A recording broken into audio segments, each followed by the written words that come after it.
یہ تفصیل دیے گئے حیات بلوچ۔ جی حیات بلوچ۔ جی دیکھیں، گزشتہ رات جو ہے یہ افسوسناک ایک واقعہ پیش آیا ہے۔ شیرشاہ گلبائی پل کے نیچے ڈمپر اور رکشے میں جو کہ تصادم ہوا ہے۔ رکشے میں سوار فیملی میں والدین سمیت 3 بچے تھے۔ تصادم کے نتیجے میں ایک بچہ موقع پر ہی دم توڑ گیا تھا۔ فوت ہونے والے بچے کا نام ثمامہ ہے، ولد رضوان ہے۔ بچے کی جو عمر ہے وہ 10 سال ہے۔ باقی 2 بچے جو ہیں وہ صحیح سلامت میں ہیں۔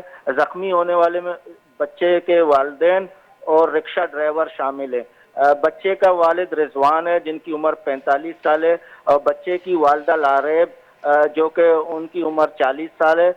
یہ سیکٹر C3 سعید آباد کے رہائشی ہیں، اور رکشہ ڈرائیور کا نام جبران ہے، جو کہ فوت شدہ اور زخمیوں کو فوری طور پر جو ہے ایمبولینسز کے ذریعے اسپتال منتقل کر دیا گیا ہے۔ وہاں پر جو مشتعل لوگوں نے وہ ڈمپر کو جو ہے آگ لگا دی، جس سے ٹریفک بھی معطل ہو چکا تھا۔